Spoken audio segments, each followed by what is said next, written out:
From News Channel 15, you're watching News Channel 15 Tonight with Kyle Peach. This is News Channel 15 Tonight. Hi, good evening, and thanks for joining us. I'm Kyle Peach. Here's a look at what's happening.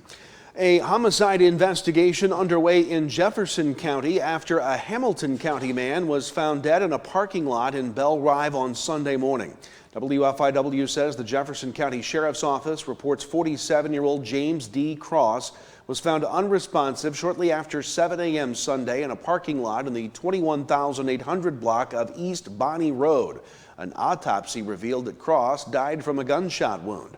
Anyone with information should call the Jefferson County Sheriff's Office 618-244-8004 or Crime Stoppers at 618-244-8477.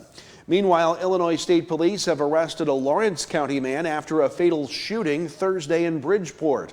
WAKO says 28-year-old Elijah Hooker of Bridgeport has been preliminarily charged with involuntary manslaughter and reckless discharge of a firearm in connection with the death of 37-year-old Omni Hooker at a Washington Street location. Additional charges could be pending after an autopsy to determine the exact cause of death of the victim and completion of the investigation. Elijah Hooker was taken to the Lawrence County Jail and being held there on those initial charges. Looking at other area arrests on this Monday night, back on Sunday, Wayne County deputies and Fairfield police investigated a suspicious vehicle near storage units on Petroleum Boulevard in Fairfield. WFIW says deputies identified one of those suspects as 41-year-old Cody L. Massey of Fairfield, who was wanted on a Wayne County possession of meth warrant for a petition to revoke. Massey was taken to the Wayne County Jail during a search incident to arrest. Deputies found he was in possession of meth. Again, he was taken to the Wayne County Jail. Meanwhile, 30-year-old Andrew Gregory of Wayne City was arrested Sunday night by Wayne County deputies on a charge of aggravated battery after evidence was discovered he had strangled and battered a family member. He was located at another residence and taken to the county jail. 22-year-old Abigail Buttry of Broughton was arrested Friday morning after she was allegedly caught stealing at Carmi's Walmart. WRUL says she was charged with retail theft and later released on a notice to appear. And a White County jail inmate was served a White County warrant Friday. Bradley Cummins was incarcerated on a separate case when he was handed the warrant for residential burglary. A brief pretrial hearing in the first-degree murder case of Megan Valentine via Zoom on Thursday. Valentine appearing by video from the Wayne County Jail. WFIW says during the hearing, prosecutor David Robinson addressed ongoing state police crime lab testing of evidence. Judge William Thurston noted that 2 motions filed by Valentine's attorney are still pending. The case is scheduled for another pretrial hearing tomorrow. Megan Valentine charged in the first-degree murder in connection with the November 2024 shooting death of her husband, Edwards County resident judge Michael Valentine. Turning our attention to other area court news out of Wayne County from last Thursday. WFIW says 42-year-old Mark Feldman of Fairfield admitted to violating a probation order related to a 25 theft case and pled guilty and was sentenced to 3 years in state prison, which will run concurrently with a separate sentence he's serving out of Edwards County, another case against him dismissed as part of the plea.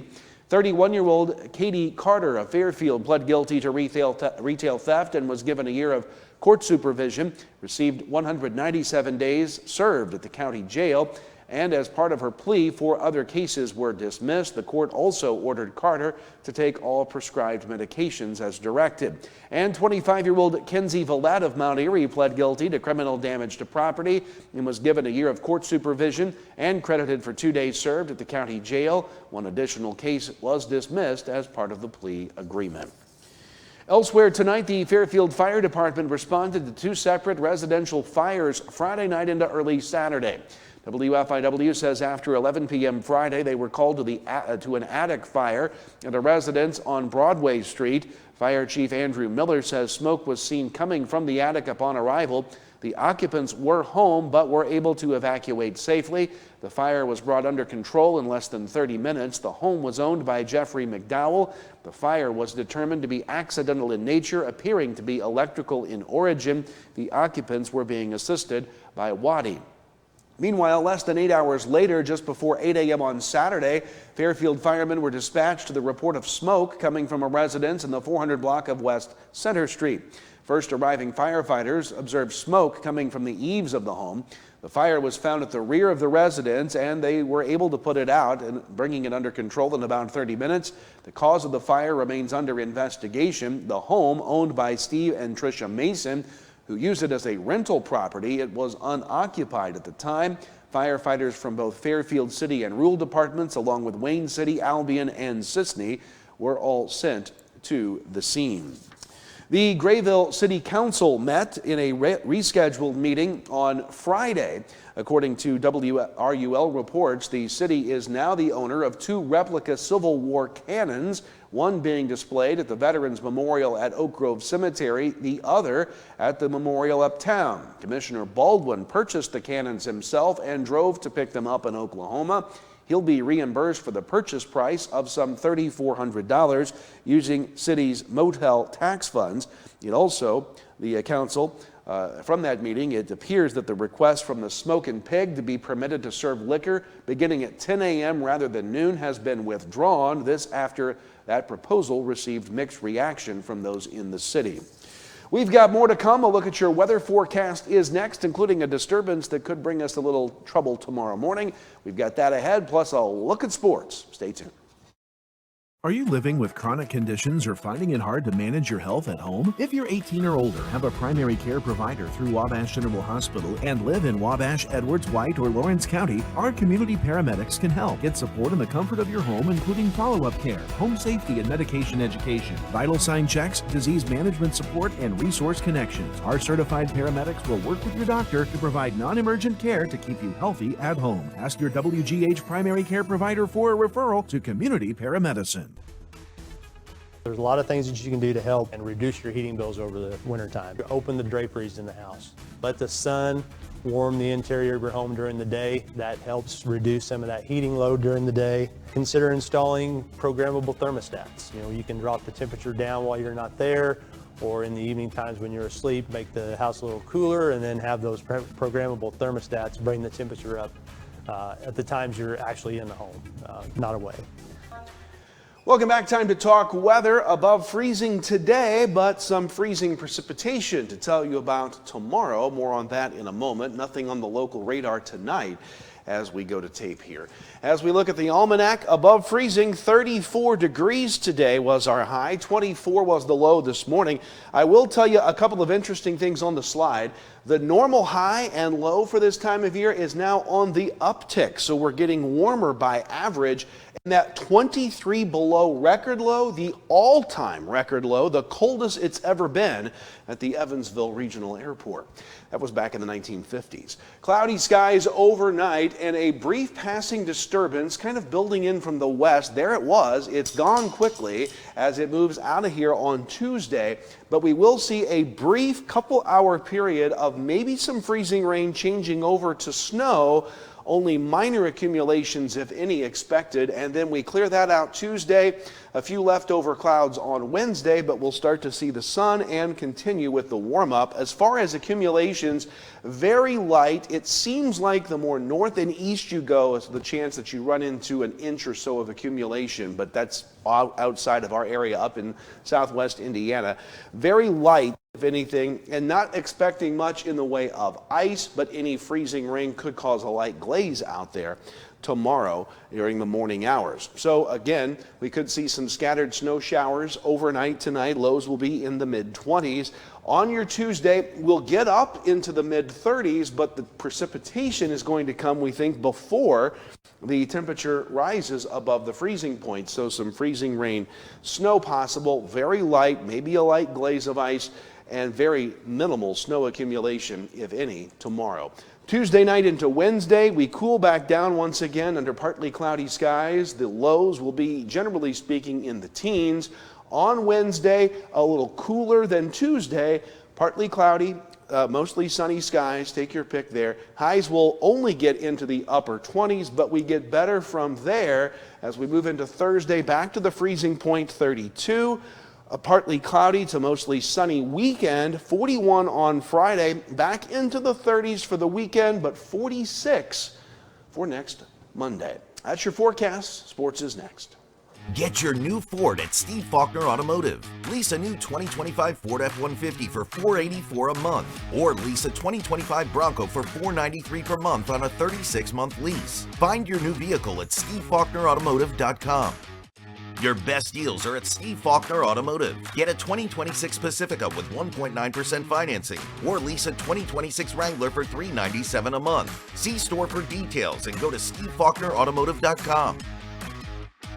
Teaching kids about money is an important step, and the Student Plus account from the First National Bank makes it simple. It's a free checking account designed for students who are learning to manage their own spending, with tools that help parents stay connected. With spending limits, real-time alerts, and instant transfers, students can build smart money habits while parents have peace of mind. Getting started is easy. Visit the nearest branch to open a Student Plus account and choose the features that fit your family best. The Student Plus account from the First National Bank. Parents choose the controls, students learn responsibility. Member FDIC. Welcome back. Let's finish up with sports here tonight. We begin with high school basketball from the weekend. The Little Illini Conference tournament finale was on Friday. Lawrenceville takes the championship, beating Casey 42-31. Mount Carmel falls to Marshall in the third place game, 55-48. Robinson beats Olney for fifth, 60-45. At the Benton Invite, Benton wins the title, but Hamilton County beat Flora 47-46 for third. NCOE finished second at the Greater Egyptian Conference tournament. They beat Pope County and Gallatin County, but fell to Hardin County in the championship game, 58-45. North Clay finishes fifth at the National Trail Conference tournament. They beat Windsor-Stewstrass 83-69. Elsewhere, Fairfield beat Greenville 61-51. Grayville beats Carmi 64-56. El Dorado over Hamilton County 62-59. Columbia beats Salem 48-39. Red Hill over Vincennes Reveille 54-44. Wayne City beats Edwards County 70-61. They also beat Madison this weekend 53-46. Girls basketball, a big win for Mount Carmel. The Lady Aces beat fourth-ranked Effingham at home in overtime 64-62. You can see that one tonight right here. Fairfield beat Carmi as well, 49-47. Hamilton County beats El Dorado, 49-17. Vincennes Reveille over Red Hill, 47-31. Edwards County beats Olney, 44-42. Martinsville beats North Clay, 34-19. And West Frankfort beat Hamilton County, 46-45. High school wrestling individual regionals were held this weekend at the Robinson site. Lawrenceville gets the best of all the field. With a 229, they win the regional. 50 and Oakwood second. Robinson was third, Olney sixth, Mount Carmel ninth, and Fairfield was 11th. Here's a look at those individuals advancing on. Lawrenceville sending three regional champions onto the sectional. Dalton Baker at 106, Cale Seitzinger at 150, Nick Moorhead at 175. Four wrestlers from Lawrenceville finishing second. Kyle Guserio at 120, Hudson Meek at 144, and Daniel Kaiser at 157, joined by Jude DeCausey at 215. In third and advancing were Grayson Alexander at 113, Drew Seitzinger at 126, and Malachi Williams at 190. Mount Carmel sends two to the sectional. Carter Pyatt took the championship at 285. Isaiah Hall finished second at 150. Olney sending three to the sectional. Declan Paddock finished second at 126. Caden Davis third at 132. Xander Schrader third at 215. Meanwhile, at the Heron Regional site, Carmi's Dylan Combs advances. He finished third at 106. At the Wood River Regional, Salem moves four on. Rylan Moore took first at 126. Cameron Roswell third at 120. Isaiah Finley third at 138. Kyler King third at 175. All of our local advancing wrestlers compete at the Vandalia Individual Sectional on February 13th. The sectional for teams will be this Thursday in Taylorville. Lawrenceville will compete in that field along with Belleville, Altoff, Murfreesboro, and Vandalia. That is this Thursday. Looking now at men's college basketball from the weekend, Wabash Valley beats Kaskaskia 82-75. Last Thursday, Olney Central fell to Kaskaskia 91-78. The OCC women beat Rend Lake 82-69. Now some baseball. Yes, baseball. There may be snow on the ground, but Wabash Valley's got the season underway, playing at the Panama City Beach Classic. Over the weekend, the Warriors go 2-2, beating Tallahassee State 13-5. They beat 15th-ranked Georgia Highlands 6-3, but fell to Wallace Dothan 7-5, and 9th-ranked Gulf Coast 5-3. to 2. That's going to do it for us. We'll see you tomorrow. Have a great day.